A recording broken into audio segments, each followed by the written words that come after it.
I think one of the things that really kind of resonated in the sense with both of us was, particularly how I view parenting in a sense. It's not that I have it figured out by any means, Mhm. but we're always doing our best. But it's in a Yeah. sense of it's an honor to be the parent in that position. I think there's this sense of they come through us, but really we're Mhm. developed through them over time. I am who I am because of them at this Yeah. stage in my life. They're 9 and 12. Yeah. I would be a completely different person without them. So my gratitude for that and that honor that I get to be a dad and get to be that parent and that guide is it's an immense position to be in. Welcome to Heart Parents. Let's connect with our kids and learn together. I'm Carrie. I was a former teacher and speech therapist. I'm also a parent of 2 spirited, gifted, highly sensitive kids. I was quickly brought to my knees as a parent when I thought that I would see a rosy lens version of parenting just as they present on Instagram, but I quickly learned that's not real life. I will provide real life experiences and transform them into moments for connections and change for you to use in your house. Hi there, and welcome back to Heart Parents. I'm Carrie. I'm your friendly, intuitive mama here, and I have a wonderful guest that I'm so excited to bring to you guys today, Mr. Paul Nelhart. And if I pronounce it, Nelhart, yeah. Nelhart. Thank you so much, Paul. He's a father of 2 boys. He has a 9-year-old like me, a 9-year-old, and a 12-year-old. And he lives in Chicago with his family, including his wife, his boys, and his wife, Kristen, homeschools their kiddos. And Paul is a fellow podcaster with his show Intrinsic Mindset. And he's currently doing a series on creativity and the creative source within each of us. So, Paul, I am so excited. Creativity is So, one of the things that everybody used to always say was one of my gifts. So I'm really oh, excited to chat with you today. I don't I think I've love shared that. that with you in the past, but We'll it's just tie a that great in, show. or we'll continue that conversation if we don't get there. But thank you. Here, I want to say thank you for Yeah. just having me on. Yeah. And honestly, thank you for just kind of creating this space for parents to explore conversations in whatever form Uh, and shape that they kind of transgress and build into. So thank you back. Thank you so much. So I love that. I love connecting with other parents. I know in certain times in my parenting journey, I often felt with these gifted and spirited and very sensitive kiddos I was raising, also was myself. I felt very isolated as at times, not feeling like are other parents going through this as well. So this has been my passion project to connect with others. yeah, that's it's beautiful, beautiful. And I guess where I'll start too is a little bit because Yeah. we had a chance to talk, prior to this and Yeah. share a little bit. So I think one of the things that really kind of resonated in the sense with both of us was, particularly how I view parenting in a sense. It's not that I have it figured out by any means, Mhm. but we're always doing our best. But it's in a Yeah. sense of it's an honor to be the parent in that position. I think there's this sense of they come through us, but really we're Mhm. developed through them over time. I am who I am because of them at this Yeah. stage in my life. They're 9 and 12. Yeah. I would be a completely different person without them. So my gratitude for that and that honor that I get to be a dad and get to be that parent and that guide is it's an immense position to be in. I think Mhm. that, and I don't want to assume anything, and it's not fair to say that people don't have gratitude and don't have a perspective like that. I think we all are very appreciative of our children, um, Mhm. but I think that these beautiful souls come into this Yeah. world and these vessels, and they're open, and I think there's a real responsibility there to continue to nurture that. So I did want to kind of just start with that. There's much more I want to add to that, Yeah. but again, and what's really neat too is I did want to make one observation. I love that you bring an intuitive aspect to this as well too. I think Yeah. there's a lot of courage even in you saying that. Not Hmm. everybody speaks openly, Yeah. and that's a real powerful aspect to to be comfortable with. For sure. It's definitely a huge piece of my parenting and following my heart. And once I started doing that, I felt like everything in life just shifted for us. It shifted in my kids, it shifted in both my husband and I. It was just the shift in our house. When I stopped Right. trying to go by all of the books and all of the things everybody would tell me was the way I was supposed to be in my parenting Right. journey. All those imposed expectations, Oh, yeah. it's there's it comes in, and it's really interesting to watch people kind of benchmark, Mhm. um bullet point and judge and really stack Yeah. these little individuals, uh, almost against each other, or Yeah. in the observation of families, friends, and everything in between. When in all actuality, I don't want to say that there isn't a there. Benchmarks aren't good. They're absolutely good. There's a great way to kind of Hmm. keep, are we on track, and all that stuff. But the true essence of it is a sense of play and exploration. That's where the true, um, the depth of learning happens for children, Yeah. and allowing them to go at their own pace in many ways is, you'll find here, because I said that we homeschool, and what we found Hmm. too in other homeschoolers, we found these, Yeah. we'll call them acceleration points. We'll call them, is in the sense Mhm. of, maybe by the worldly benchmarks or standards, one of the kids might be behind in math or reading, whatever it Mhm. is.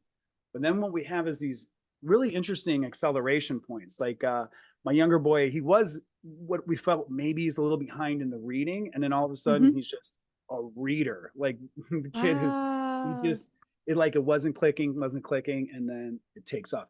I Yeah. And again, this is just an observation in one aspect. I'm not saying that's Yeah. the best way for everybody, but I would Yeah. say, exploration and play are very strong pathways for Mhm. kids, and allowing them to grow and explore at their own rates.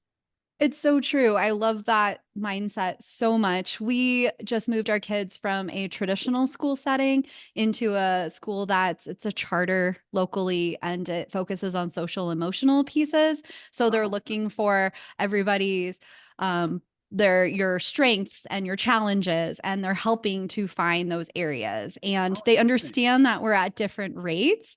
Yeah, So it's not like cookie cutter of what you have to be.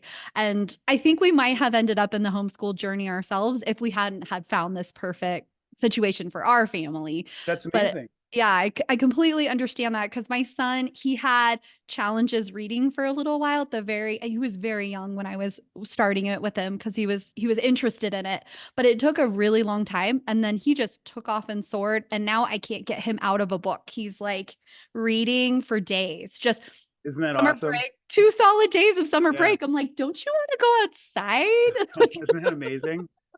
I think Yeah. too is like, if there's an allowance, at that pace too, where Mm. my boys, they just absorb stuff. It's Yeah. and Yeah. again, on this journey, is even if if you've been going on a hike, Mhm. identifying some different leaves, Yeah. going back and looking them up and researching them, and just exploring the Cool. different aspects of, I mean, you name it. There's the whole Yeah. thing is growth, exploration.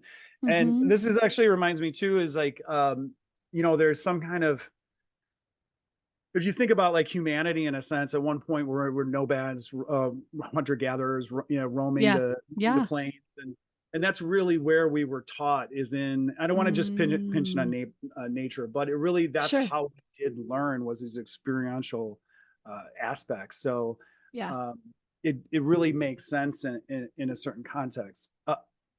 And I do say these disclaimers because there is a real point of actually having some structure, having some Sure. discipline built into it. So there's a real power in that as well too. So, uh, Definitely.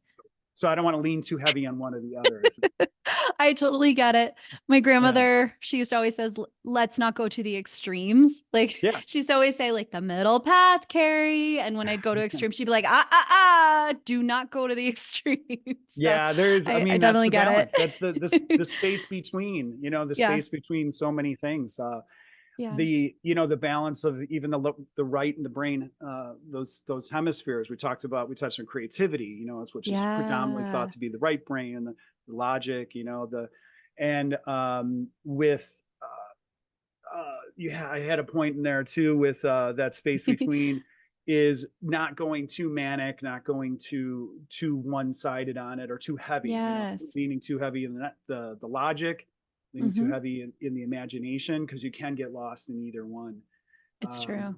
so it's it's it, a couple different things with that too. Is I was gonna say, because you brought up your grandmother. Now, I actually, you brought up a point with her. And may I ask you a question? Because I know this is Sure. your Sure. show, because you were talking about she was very open. Yeah. And she, because this was prior to us. So if you feel free to add to this as we go on. Totally. But did you guys ever kind of explore, maybe you did more recently, um, really like star children, indigo, Hmm. crystal, rainbow children? Yeah, And so my grandmother was a special ed teacher, which I didn't tell you this piece of the puzzle, but she was raised in Argentina. And so she had a more open mindset. She was raised with a holistic mindset.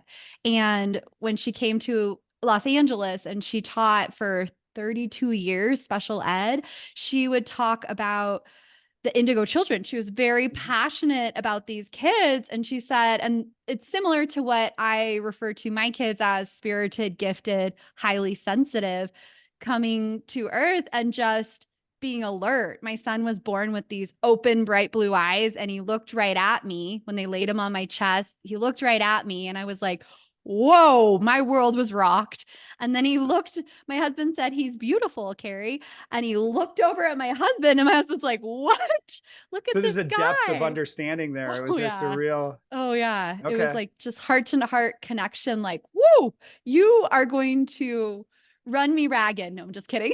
Yeah, for sure, for sure. This one's gonna give you a run for your money. Because Yeah.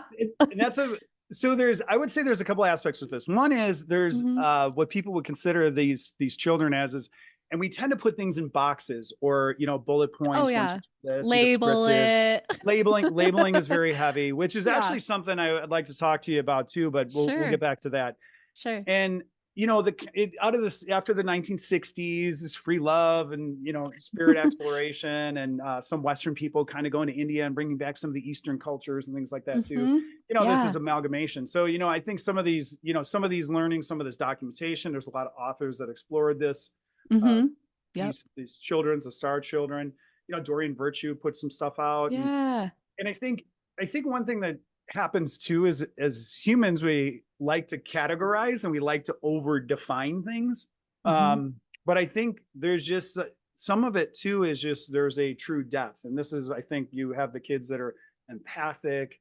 Um, some of, people will talk about ESP, and they'll kind of go a little bit, Hmm. deep into that. But there Yeah. is something to be that these children are very aware, very hyper aware. Some of the qualities even are very similar and aligned. You'll hear about with the ADHDs, and so, and it's not that they're misdiagnosed. It's just that there's a deep understanding, and I would say at some level, I personally feel, and this is just a belief pattern. So don't not saying you agree or disagree with it, but I think some souls that these children, they're coming as light workers, teachers, reflections, Hmm. to and the belief is that to raise the vibration of this planet, this Hmm. earth plane, this dimension, to help Hmm. us evolve, to help us grow. And personally, I feel that some of these classifications of children is, I would call it like a soul absorption, in the sense that it's the depth of their souls, in some cases a lack of epigenetic traumas that have been carried on through DNA, pains that many of us have carried on to try to go through those karmic healings over through lifetimes.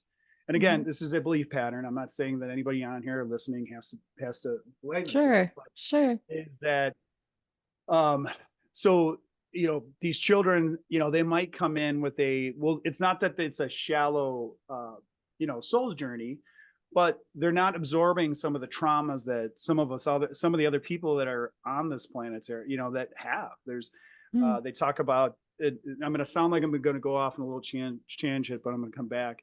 Like Bruce Lipton would talk about this about 30 plus years ago, he would teach about it, but it's that epigenetic trauma markers that would come through the DNA, and it could be Mm. 15 to 20 generations Wow. of trauma, and people Yep. don't know. So you hear people, even kids, say that like I'm feeling upset or anxious, and it doesn't feel like it's me. Yeah. So some of this is, where is it coming from? And what's interesting too is that, like, all those generational, it's not that long ago too. It's like, I think people really distance themselves. And I'm going to get to a point. One little sidebar is actually the math on it. So Mm. if you were to take like the rule of 25, it meaning that, like, so say your mother had you at 20, Sure. she was 25. Yep. 25, her grandmother 25. Mm-hmm. Mm-hmm. Honestly, that's for women 100 years ago. So you're Yep. talking about, say, like the time of Rome and Christ and 2000 years ago. It's Mm-hmm. really only 80.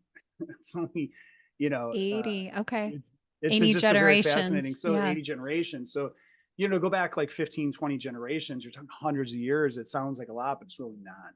Hmm. So, some of these pains that we're kind of working through, and but to coming back to these star children, the crystalline and the crystal with the Yeah. healing and the teaching, there's you'll see some of them, like, I love that story about your son just came in with these big, beautiful, deep eyes, those blue eyes, and you just felt Mm-hmm. and saw the depth of that soul, their deep understanding and awareness. I Yeah. mean, absolutely beautiful. Yeah. So our more and more of them are coming in to teach, Mhm. to carry on that light, maybe even absorb some of the pain, or be here as a mirror to reflect so that we can heal.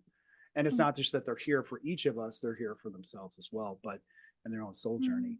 So I don't want to go too far on that, but because I started with actually your Yeah. grandmother, and you mentioned that she was very in tune with Yeah. this conceptual thought process Mhm. on it. So, and I just completely commandeer it. I do have a little more to add, but I wanted to let you actually dive in if you had a little bit of thoughts, or these things you've explored on this subject matter. Yeah, I love talking about star children and indigo children, just the idea. It's an interesting concept to me. And my grandmother, she did give me an indigo child book years ago when I became a teacher. She was like, "You have to read this. This is part of your teaching experience. And when you're teaching, you need to teach the whole child. You need to teach the mental, the physical, the emotional, social. Like, school is based in this tiny, tiny little sphere. Or this tiny little, piece of curriculum. You need to Yeah. think about all of the children, all of the pieces. Hmm. And it's been so powerful to have that in my pocket, because I'm looking at my children and I used to go to the school meetings and they would just talk about, like, here's their grades on this. Here's where they are in this. And at the new school, they're like, my child is presenting to me. They're presenting everything they're learning. They're presenting Oh, it's phenomenal. Right. the things they love, the things they've grown in. They're showing me, here was me earlier, here is me now. And you can see the empowerment in in their Yeah. bodies. Even a 6-year-old, my Right. little one in kindergarten, like, here's what I Yeah. wrote, mom. And then there's this piece that they hand to this sheet of social emotional. Here's my friends. Here's who I play with at recess. Here's what we love to do in class. And and then they have goals even of Yeah. what they want to achieve. And so it's just like, wow, we're changing. Maybe it's slow. Maybe it's a slow Sure. progress, but this is what my grandmother was hoping to see in these kids Yeah. and hoping to see in our world. And I definitely agree with you that they are coming and they are teaching us, because, oh my gosh, as much as I have learned in 9 years, I'm like, what am I going to learn in 9 more years? And oh man, I only got 10 more years with you. Luckily, we held Yeah. you back for a year before you get to go. But yeah, it's like they are teaching us. We are learning so Absolutely. much. So, Hmm. it's really neat that you found this school, because and you brought up the emotional aspect of this a number of Oh yeah. times, Yeah. because that's so much of what it's. Two things on that. One is that it really things are really siloed. Um, people do tend to silo aspects of our life. And Mm-hmm. either A, if they categorize us or we or them or whatever it is, Yeah. it's just viewed as this entirety, but it's not viewed as an entirety. It's viewed as it's judged based on a segment. So what you're talking about is this holistic and the aspect of the sharing between the emotional and intellect, Yeah. and their ability And to spiritual too. spiritual, I absolutely, and didn't it's their mention ability that to one, but yeah. problem. No, but it is. But Yeah. their ability to problem solve or figure out pattern recognition and how to navigate that Mm-hmm. through communication, through interaction with other people. Mm-hmm. And that's really, I mean, that's what this is. I'll be frank. That's what it's supposed to be. That's what it's meant. That's Mm-hmm. how it's meant to be. Yeah. And I know that so many times in our life we get segmented or again judged on something, and there's or placed at a which is funny is a level, which is a word that I don't want to say that I don't care for level, because I feel like there's a totality when you say there's a level, because you could be advanced in a certain aspect of your life and Mm-hmm. deficient or behind in another, Mm-hmm. Sure. and a level places you in a bucket. So it's more of that location of where you're at with these different aspects of your development. Yeah. And we do this as adults. I mean, we are learning all the time. Mm-hmm. Children in some ways even have an advantage because they don't have all the being pulled through the ringers for so many years and different Yeah. and carried those those things through. There's also something too that I kind of think of, and I know, are you familiar with the Pygmalion effect, or Oh, what it that sounds is? The Pygmalion familiar. effect is basically the quick version of it was there were studies done, and it's the implied name or implied meaning that you place on somebody else that they may not even know. So what it was the study was Yeah. done in a teaching situation. So teachers were given, so all the kids, it's actually maniacal. It's actually a little bit diabolical, but I'll tell you the quick story of it. But Sure. the study was done. They gave all these kids the same test, and regardless of how they really ranked, there was no ranking system. They gave the teacher the results, and they said this child does not, I don't know, remember what it was, does not have the ability to advance Mm-hmm. quickly. This Sure. child is very gifted. So they Mm-hmm. basically placed a, some thought into the teachers, and the teacher, by function, those children that were labeled Mm-hmm. as lesser than, we'll say, did not perform. They did not develop at those rates. But it carries on in life too. So if somebody were Mm-hmm. to label you at work or in a school situation or in a group setting Yeah. um, as behind in a certain aspect, then people Yes. act differently. So when you're not, and then now what is this is goes back into that, I would say that poignant siloing, when you're not looking at somebody holistically, you're segmenting them and you're judging them on the basis of one thing, Mm-hmm. one little thing they're deficient in. But the response, the surrounding response, um, has a very big impact in it. And that's again is I'm kind of expanding on that Pygmalion effect, but it's just a larger social dynamic of Mm. how people can get kind of pigeonholed into an aspect. But I'm sure Yeah. as you have a teaching background. Yeah. Yep. Yeah. So, you I don't want to assume anything, but or in a work situation, I've heard people talk poorly about somebody else, and all of a sudden everybody's Mm-hmm. kind of acting different around that person, and that person in Yes. response becomes that deficient, lesser Yep. than person because the responding thing. So where I'm going with that is really I'm going to go back to where your teaching is, or with our homeschooling is in that Mm-hmm. holistic environment. You're leaving space for growth and gapping, that sometimes we weren't all given that opportunity in our path. I know that Right. as a young child in grade school, I was put in like the remedial classes, and I never figured Mm. out why. I never felt like I was behind. But Yeah. then what happened is it just stuck with me. It just carried on. Um. So then you're always Yes. in that class and the teachers, and so from those learning aspects, I always felt like I was behind, but I didn't. I remember being young and feeling like I'm being labeled as behind, but I never felt Yep. behind, but I was being told Yeah. I was behind. So it was a very Wow. interesting dynamic in that sense. So you Yes. have that weight on you.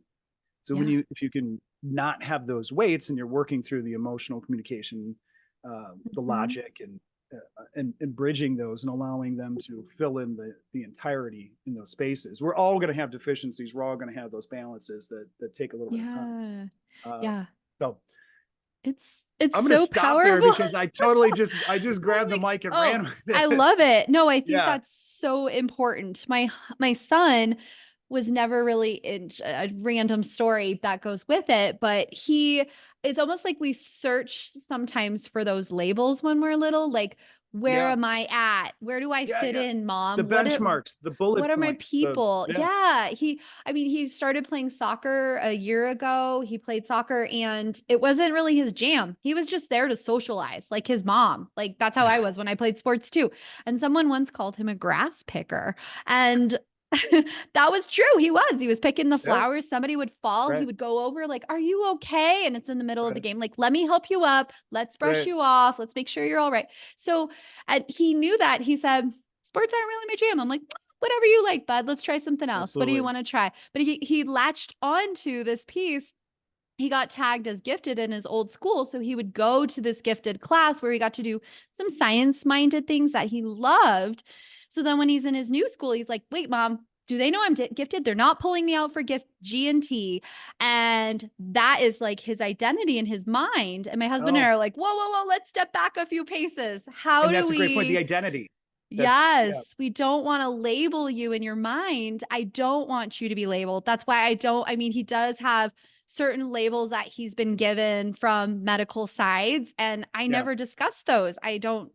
I say our brain works in different ways. We're all different. Those are some of the pieces that we use to describe it. But it's Yeah. even hard to describe it without labeling, right? We're still Absolutely. trying to not implant that as their I was implanted as being shy when I was little. So I always Okay. thought I'm really shy. I can't talk. I'm just going to sit here, and then I get anxious because I'm shy. I can't. So, Yeah, you almost have to they're remind yourself. You're like, listening. wait a second. I better not step out too fast, too loud, because I'm that shy person. So wait, hold on a second here. Let's Slow think it about this before we down, move. get our And then feet fast wet. forward, and now all you're doing is talking. You're overtly putting yourself out there on a podcast.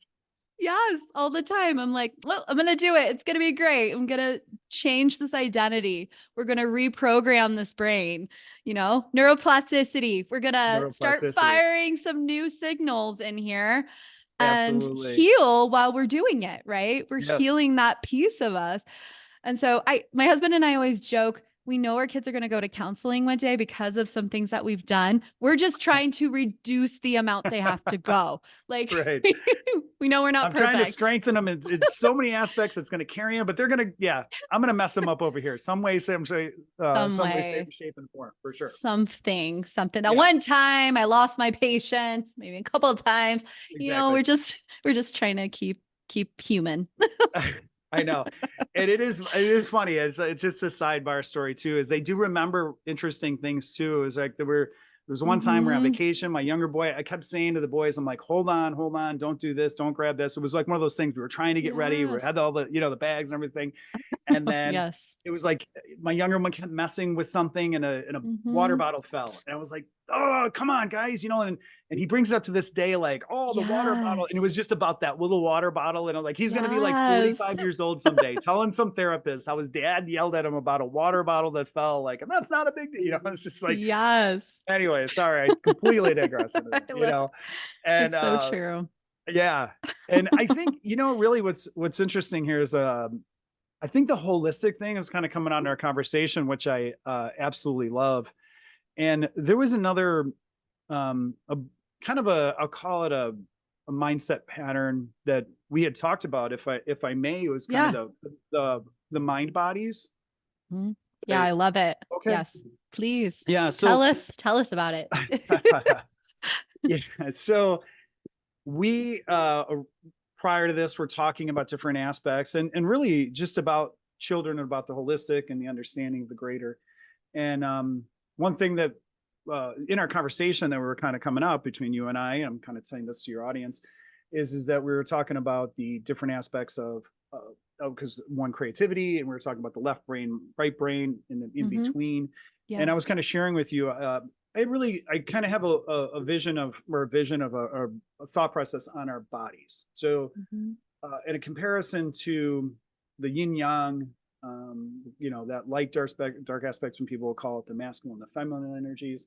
And I think then there's our etherical bodies, our, those auric bodies, and in the physical body, I really view there's the body as three physical mindsets. And, there's our brain, then there's our heart, and then there's our what we'll call our stomach region, and those organs. Mm-hmm. And there's a correlation that I personally like to make with that is kind of that same, along the lines of the yin yang, the masculine, and everything. So if you think about it in a sense, there's your logical brain, which could be big sky, father sky, and then there's your kind of the earthly matter, which would be your stomach, and the stomach brain, which would be the mother earth in the comparison. So the creation's done in there, the instinct is there. Like if you have a gut instinct on somebody, you're feeling it in your stomach. You have butterflies in your stomach. Those are real material world things. Those are in that gut region. And then the father sky, that's your expression, that's your voice.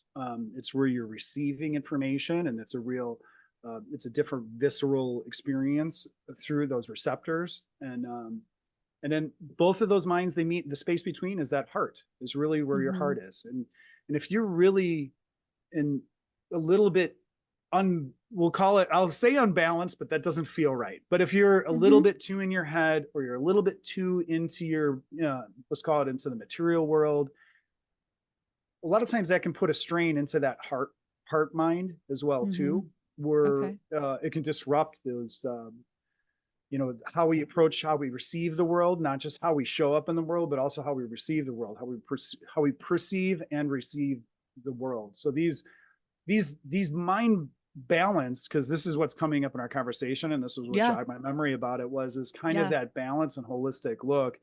And this view on the body, it feels intuitively right to me, and that's why I appreciate you having a place to share this aspect of kind of an outlook on it. Yeah. So, I love that. Yes. yeah, I have a question for you. So sure. I was actually speaking with another mom the other day, and we were talking about when we first had our kids, we were both feeling so overwhelmed with having to, follow their routine or their schedule and feed Yeah, them and burp them and all of these different things. And she had said she got into the masculine energy of herself because she had these routines, schedules, all these pieces, and you have to remember the bottle, you have to remember the wipes, you have to all the things, right? yeah, So she said she was in this masculine energy, and we both agreed we had felt that. And now as we were in this era, this phase of motherhood, and we can reclaim more of our womanhood and our femininity again. And so it makes me think of this piece. So I would love to yeah, hear about that if you have any yeah, ideas. yeah. So I won't reiterate what I was going to say too. So the Yeah. masculine in the sky, and then Okay. there's the earth and the matter. And Okay. if you really think about that, because everybody talks about the mother earth and coming back to earth and taking care of mother Yeah. earth, but we Yep. can't negate the father sky as well. There's a real place It's a for it. And in balance. some Yes. ways, I will Yep. say this, and maybe somebody will criticize me for it, but I kind of wish it did, some of the energies, the yin yang, the positive, negative, things like that. I kind of Mm-hmm. almost wish it didn't have the label of the masculine, feminine in a way, Hmm. because we all embody this. And I will come back Sure. to what we were talking, Yep. where we started this, but because you're going to have women that are in that assertive mode where you need to Mm-hmm. embody that, but we do it in a Yes. daily, we balance these things. But you're also going to have fathers that are very, I hate to Yeah. use the word doting, but very nurturing and Yeah. very just loving and coddling Mm-hmm. and really nesting. So Yeah. which even but it's some of that stuff is obviously people associate it with the fight and flight too as well, but those are those manic Oh, ends of okay. that. And you don't Mm-hmm. need to go to those manic ends. It's really when we have the balance within that heart space and the space between. But Mm. those assertion points that and I say the insertion points because that masculine energy where you need to embody, I need to be in action right now. I can't take it. This isn't the time to meditate on it. This isn't the time to be passive on it. And those aren't necessarily female, male. They're, Okay. it's the masculine, the feminine Mm. into, those just really embodying those energies. So I think, because you really get into, this is going to sound a little off, but the going too far in the masculine, it's coming Mhm. to, sometimes it's just it's a too logical state. Mhm. And then you can get lost in the systemizations, but you do Mhm. have men predominantly that will fall into that, where it's like, I need the 1, 2, 3 logical method to getting through this. I'm not here to feel my way through it. I'm here Mhm. to Mhm. give me the engineering steps to, get work through these problems. And then Mhm. and then the feminine side of that, or women tend to lean into this. They'll be able to feel their way through an environment. And so I'm not really answering your question specifically, but I Mhm. think it's really more of the embodiment of those two energies, Okay. that come into That makes play sense. stronger than specifically, the male female. And I don't mean to distance it, but we're all able to do that, because even, like I said, like the men, that Mhm. male energy. But the other side of that too, even with the feminine energy, would be the nesting, but you could almost get into a smothering phase where it's Yeah. just too Sure. much Yes. ownership over it, and there's, to the point where, not a suffocation of it, but, there's, it's not allowing the growth, and it's not allowing the assertion into the Yes. world. So, Yes. you can have those manics on either, that manic, energy on either side. Yes, I read a lot about the overprotection and not Yes. letting our children to experience failure, to get Yeah. hurt, these little pieces that they have to build up now. It's like they called it there was the helicopter parent, and then there Yes. was Of like the course. new era of the helicopter parent, which was like the extra vigilant helicopter, super helicopter Yeah. parent. Well, So it was and I think interesting. too, some of that stuff is those we personally have things that, I think the idea is, it's not meant in bad to be bad. Right. It's like, hey, I've lived X number of years, I've experienced Mm-hmm. this, I'm just trying to Mm-hmm. accelerate and fast track it. But Yeah. there's cannot fast track. There's things that would go back to where you were talking about the exploration of the whole, of the feeling, the visceral, the touching, the, Mm-hmm. all those kinetic points. And kids have to experience that, Yes. and these are, it's I'm reminded too of, like, Joseph Campbell, The Hero's Journey, and stuff like that. There's Mm. the essence of, with the doting and the nesting and the over, those are the tales of the go out and slay the dragon. That's the freedom of the mother energy, of the binding of Mhm. the over responsibility, and the breaking of the freedoms and stuff like that. And I know it sounds like an odd tie-in, but it's it's those aspects of our brains and the storytelling. But, Yeah. th- Interesting. yeah, there's, I could keep going on with that, and I just think I'm going to keep going back to that. Where is that balance? Mhm. But, the new level is an interesting one, because I'm trying to think very quickly on it, and where does that come from? I mean, in the parent, I mean, you're talking about deep fears, Mhm. of loss, or, the control, and that's going to come from fear. That's going to come from not understanding. And, Mhm. so where do you release that? Or what, you can't tell a Yeah. parent who does that. Yeah. You can't, Yeah. you're not going to change them. But I think in their own way, there's going to be a breaking of freedom. And that's where I was talking about that fable. There's going to be some type of breaking of freedom. This child is going to have awareness, Mhm. into that arena. So there is that sense of, when we talk about helicopter parents, or doting over heavily, or maybe controlling the environment, and a lot of that stuff is come out of our own personal pains of Mhm. the lessons that we have learned, and wanting to, taking we feel like we took the burden on for them, so somehow we want to Yes. accelerate their learning process, and some of those things can't be skipped. So, but there's a sense of, it comes out of love, it comes out of, endearing quality. but our interpretive view is sometimes I think we kind of encapsulate and close the environment, try to close the environment around them to Mm-hmm. put that bubble, the proverbial bubble wrap around them. Yes. And that can come off a little bit too heavy, I think, in many cases, Mhm. that some parents are out of love are going to truly condense the surroundings emotionally, mentally, and, in some level physical of, maybe not expanding or letting them go outside or explore, do some exploration. Right. I totally agree with that. I think there are things that they are made to experience in their lives.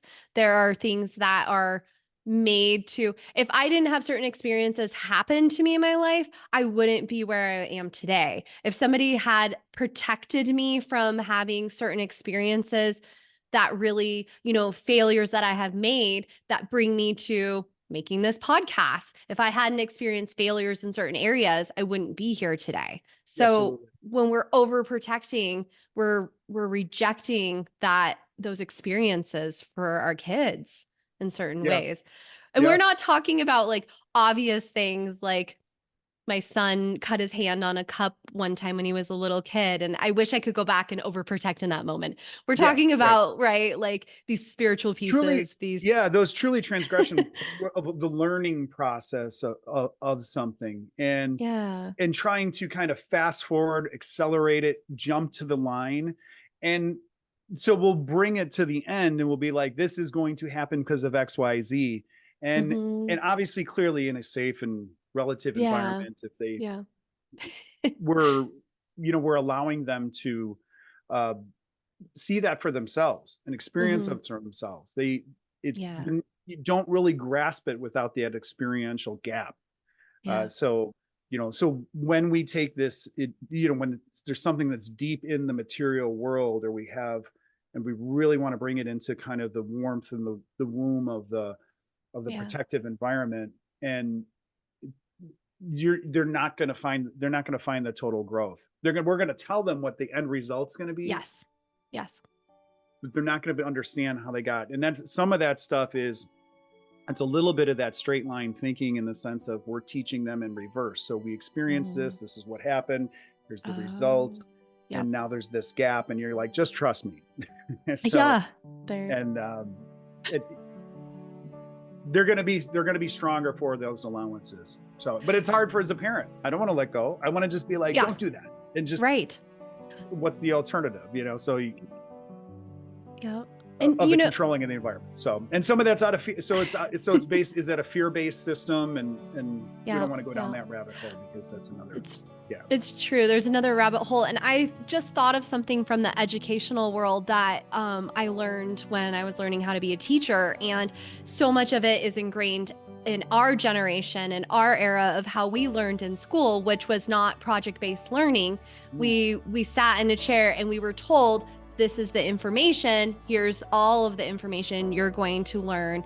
All of this and memorize it. You're not going yeah. to experience it. When we're finding out now that children receive and they really understand and grasp information when they experience it with hands-on learning, project-based learning. So if we're telling them how to experience the world and we're trying to overprotect them and they're not going through the experience themselves, are they really going to learn it? So that just Yeah, popped into my absolutely. head. Seek their ability to seek those answers and finding the points along the way, those anchor points along Yeah. the way.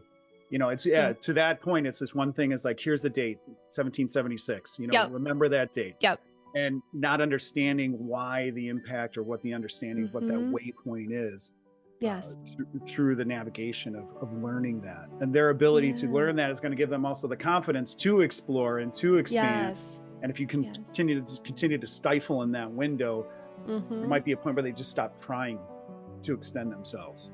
And maybe they just seek Yes. that end answer without the gap in understanding of exploration and play, which we talked about before too. Yes, yes, and keeping it fun and we're just, when we have fun and we feel so secure, we learn so much better too. And it's this amazing cycle that continues for kids. So thank you so much, Paul. Perfect. It's been so Thanks much again. fun chatting today, and I can't wait. I'm Absolutely. excited. We had so much fun today that we're going to break it up into 2, and we have you coming back next week, right? Yep. Perfect. I'm Yeah, excited. absolutely. All right. Thanks so again. much. Appreciate Have a great it. one, Paul. We appreciate it. If there's a parent that you think this could resonate with, please be sure to share it with them so we can all benefit from each other. Follow Heart to Heart Parents Podcast on Instagram for daily fun ideas and tips. Happy week!